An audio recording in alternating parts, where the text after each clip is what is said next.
Bonjour à tous. Bienvenue au bulletin d'information à Top News. Au sommaire. Michel Suleiman, le terrorisme doit être affronté par tous. Égypte, Moubarak reste en prison jusqu'à une décision de justice. Hollande, la menace est encore là de l'extérieur et de l'intérieur.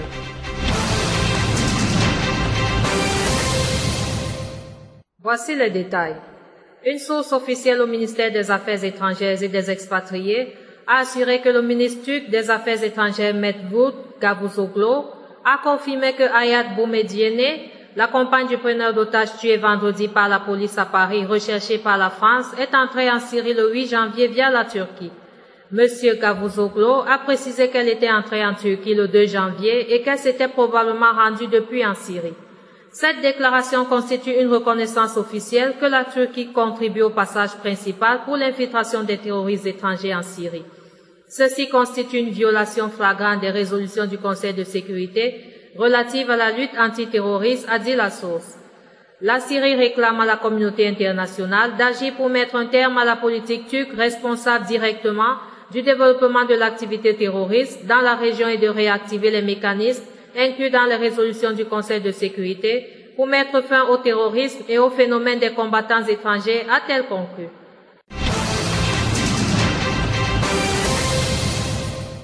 Une jeune fille a été blessée du fait de la chute d'un obus de mortier lancé dans un domicile dans le quartier de Tijara au nord de la capitale.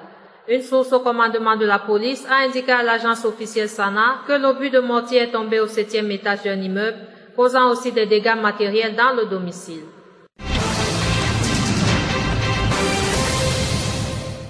Les familles des militaires enlevés début août par les djihadistes ont bloqué mardi la route Riyad El Sol dans le centre-ville de Beyrouth. Les parents des militaires avaient déjà bloqué lundi en début de soirée l'artère de Riyad El Sol. Ce nouvel accès de colère intervient après la diffusion sur un compte Twitter qui serait affilié au Front Al-Nosra d'une photo qui montrerait les militaires libanais menacés d'exécution. Sur la photo, l'on voit 5 hommes armés et cagoulés tenir en joue une douzaine d'hommes allongés sur la neige. Un message est écrit sur la photo qui payera le prix. Cette phrase est régulièrement utilisée par les djihadistes quand ils menacent d'exécuter leurs otages.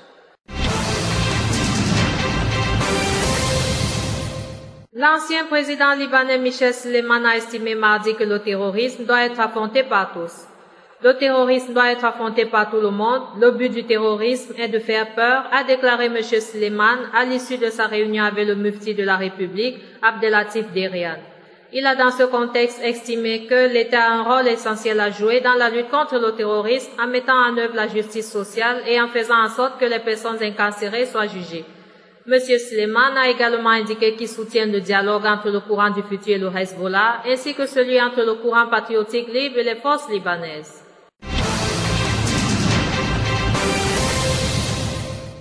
L'ex-président égyptien Hosni Moubarak reste détenu dans un hôpital militaire après que la Cour de cassation a ordonné mardi un nouveau procès pour corruption jusqu'à ce que le parquet ou un tribunal se prononce sur sa remise en liberté, ont annoncé les médias d'État. M. Moubarak et ses fils n'ont pas été remis en liberté parce que la décision de la Cour de cassation n'a pas ordonné leur remise en liberté selon ces médias. La décision sera entre les mains du parquet général ou du nouveau tribunal qui va le rejuger selon l'agence MENA.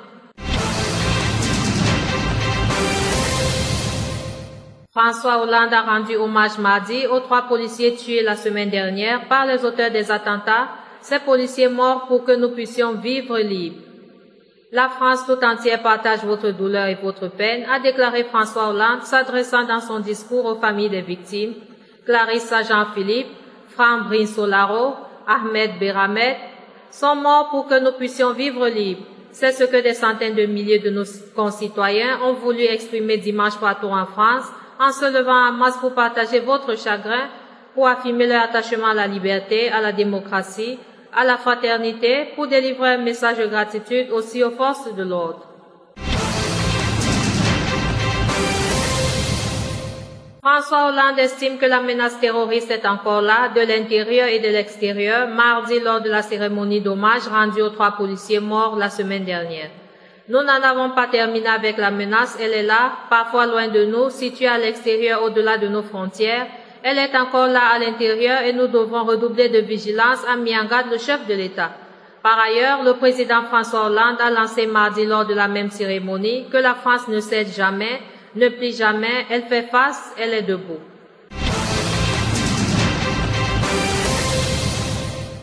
Autre titre. Près de 2000 personnes ont assisté mardi à Jérusalem aux funérailles des 4 juifs tués vendredi par un djihadiste dans un supermarché cacheur à Paris, a constaté une journaliste de l'AFP. Une foule considérable composée des proches anéantis d'officiels et d'anonymes français et israéliens s'est rassemblée à la mi-journée dans l'immense cimetière du Har Amenouhoud, mont du repos, où doivent être enterrés Yoav Hattab, Onan Cohen, Philippe Braham et François-Michel Saada. Les 4 dépouilles enveloppées dans des châles de prière blancs et bleus ont été disposées sur une tribune devant la foule, sous une vaste tente protégeant du soleil vif. Le premier ministre israélien Benjamin Netanyahou participe à la célébration où la France est représentée par la ministre Ségolène Royal.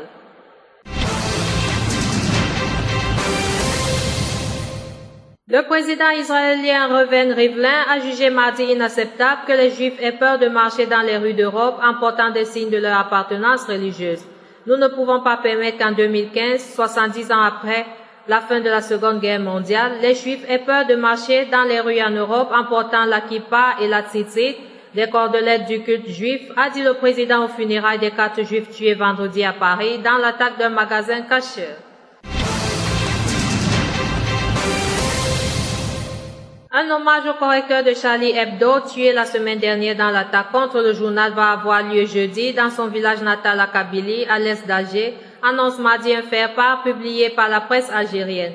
La veillée pour le défunt Mustapha Ourad, assassiné à l'âge de 60 ans, lors du lâche attentat qui a ciblé à Paris le journal Charlie Hebdo, aura lieu dans son village natal d'Anne Larva, le jeudi 15 janvier, selon cette annonce. Ce village appartient à la commune de Beni Yeni, située en Kabylie, à 150 km à l'est d'Alger et qui a donné de grandes figures à l'Algérie comme l'islamologue Mohamed Akoun, le chanteur Idi et l'écrivain Mouloud Mameri.